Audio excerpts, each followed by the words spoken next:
A continuación, les vamos a presentar el manejo de la vía aérea. Mi grupo está conformado por Lisbeth Espinosa, Michelle Coronel y quien les habla, Cristian Vintimilla. El manejo de la vía aérea de forma segura y competente es un componente clave en la práctica clínica diaria, en anestesia, unidad de cuidados intensivos y emergencias en todo el mundo. El manejo de la vía aérea es una habilidad fundamental para salvar vidas, que debe ser manejada de forma correcta por los profesionales de la salud.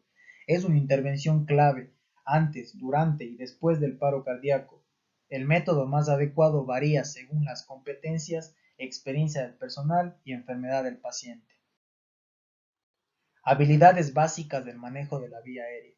Los primeros pasos consisten en abrir y despejar la vía aérea.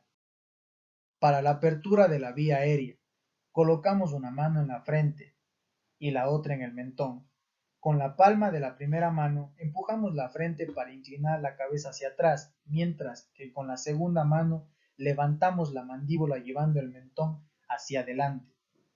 Esta acción eleva la lengua, la aleja de la parte posterior de la garganta y abre la vía aérea.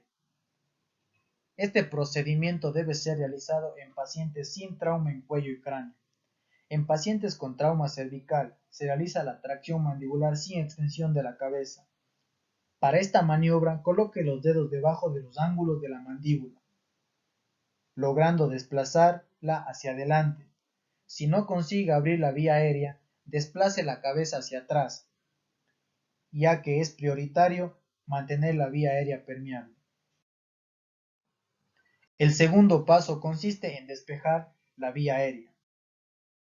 Para realizar este procedimiento, vamos a utilizar un tubo de aspiración de grueso calibre que no colapse, con el que procederemos a aspirar cualquier cuerpo extraño, secreción o sangre que se encuentre obstruyendo la vía aérea. Una vez que hemos abierto y despejado la vía aérea, disponemos de dispositivos complementarios para mantener la vía aérea permeable.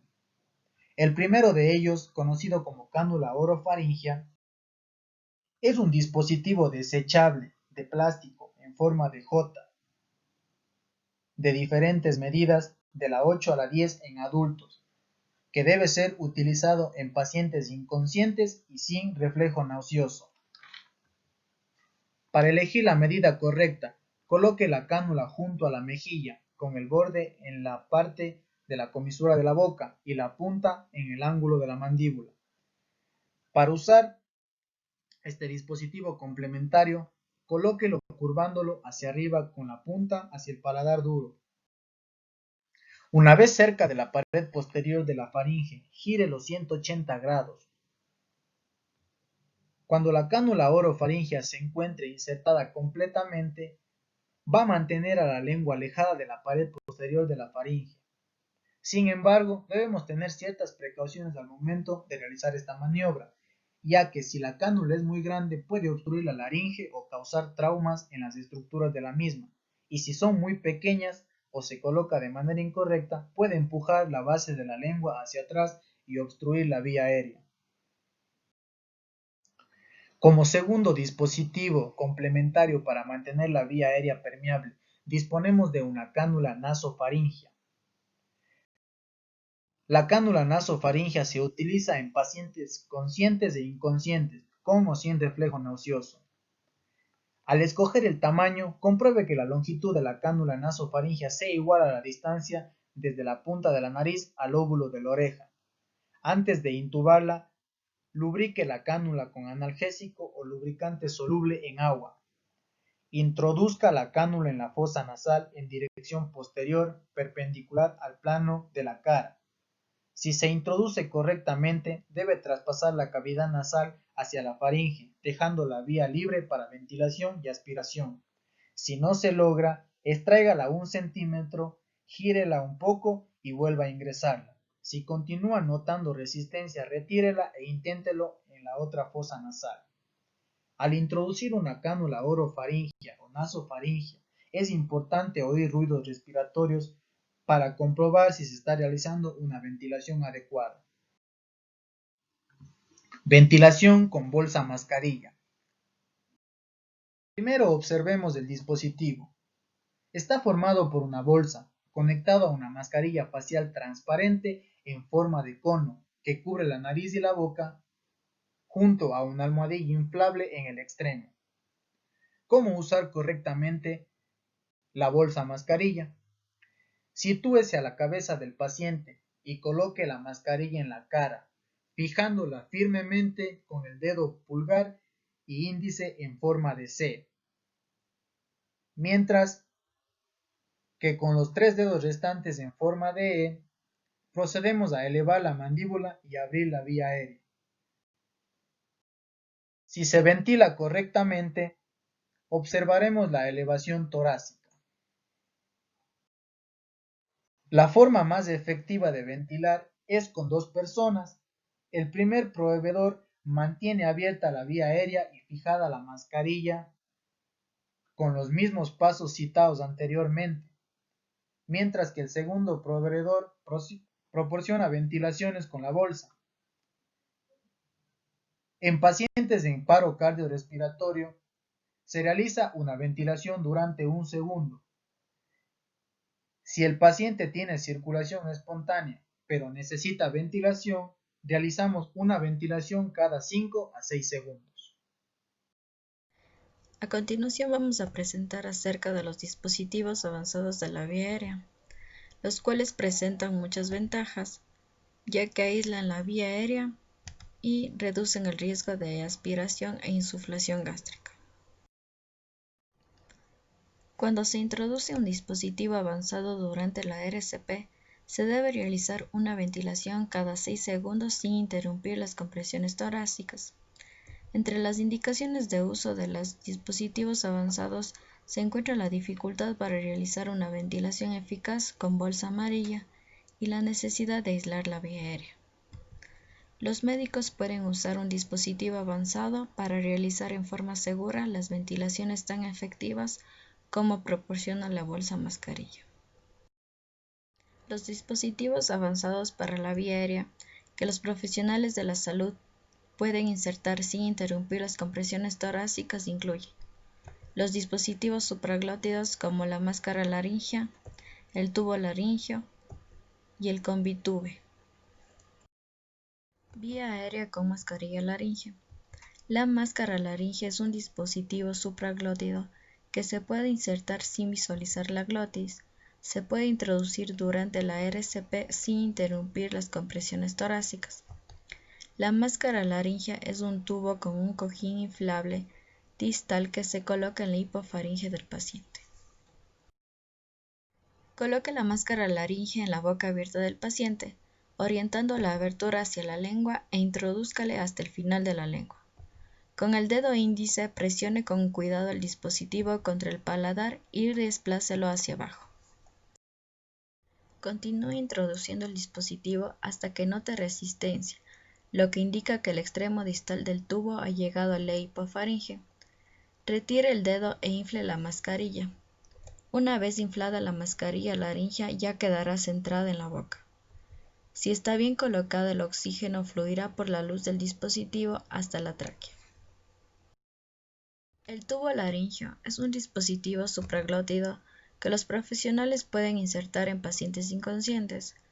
Consta de un solo lumen con 2 balones inflados mediante un único puerto.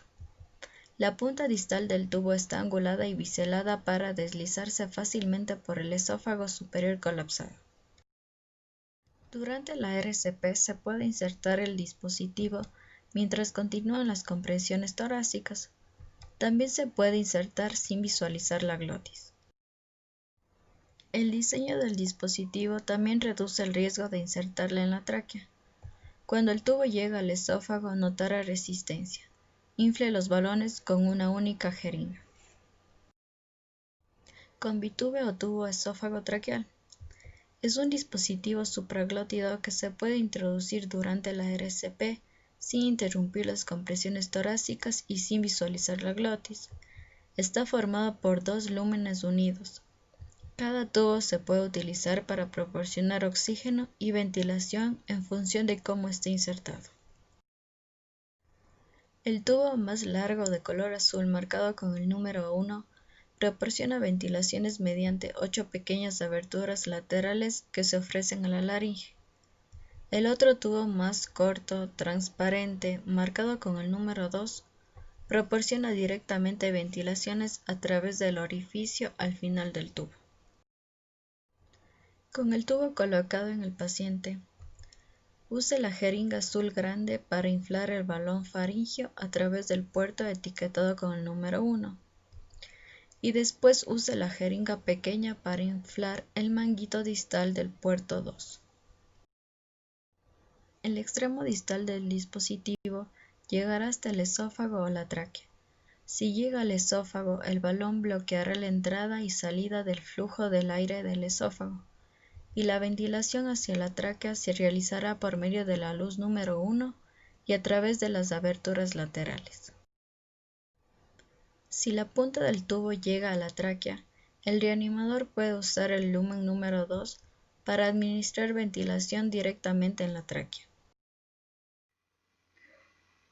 Por otra parte, cabe recalcar que es muy importante comprobar la colocación correcta del tubo esófago-traqueal, ya que si se realiza la ventilación al lumen incorrecto, no se estará oxigenando ni ventilando de forma adecuada, y se puede provocar una hipoxia grave.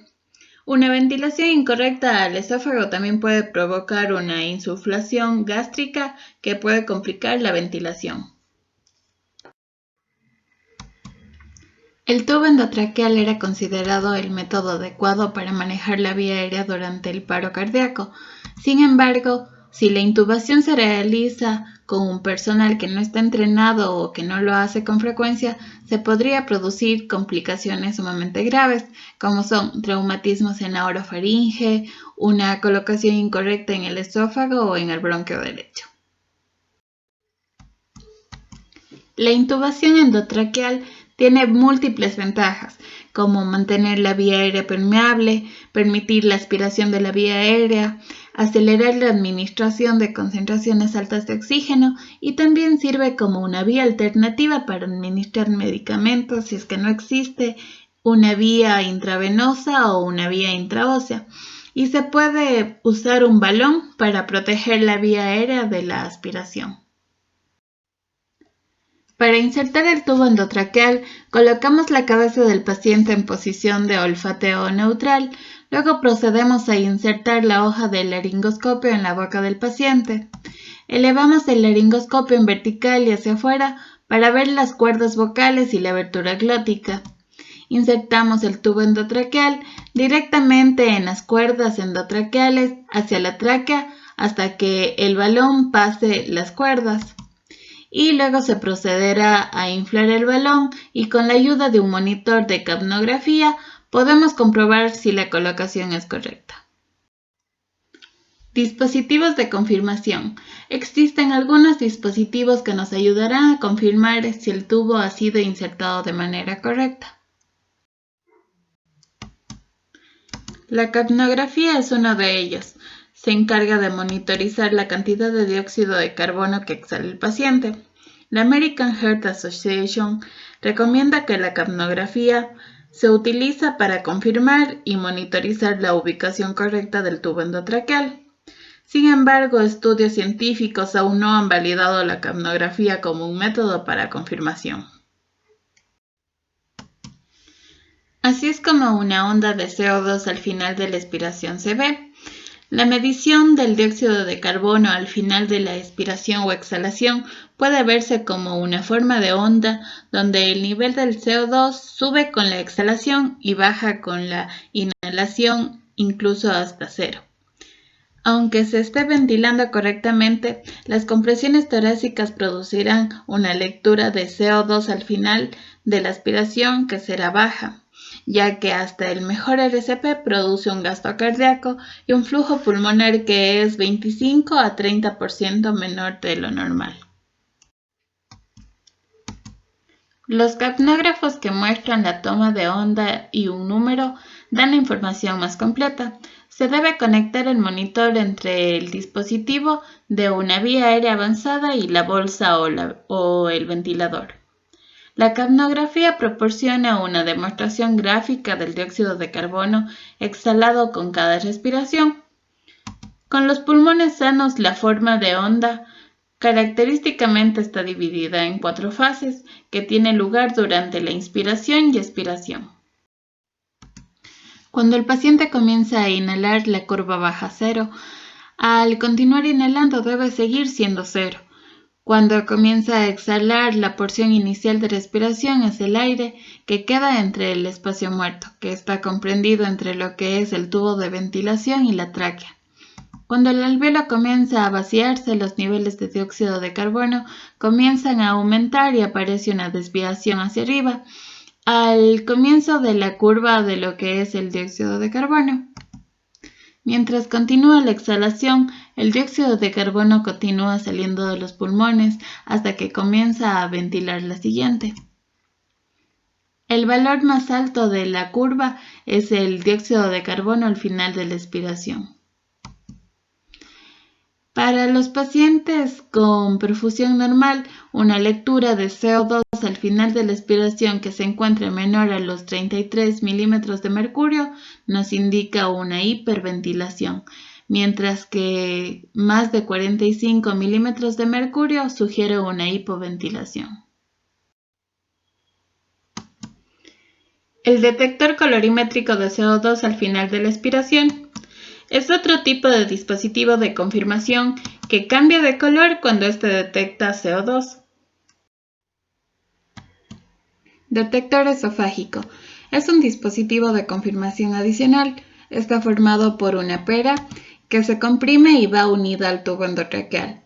Si el tubo está en el esófago, la pera no se podrá expandir y si se expande es con dióxido de carbono expirado.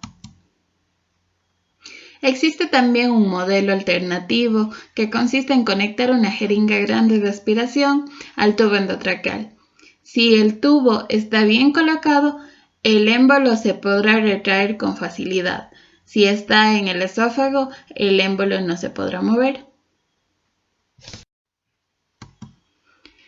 Bueno, como conclusión, podemos decir que las habilidades para la vía aérea son fundamentales, ya que así podremos dar un mejor soporte vital cardiovascular avanzado.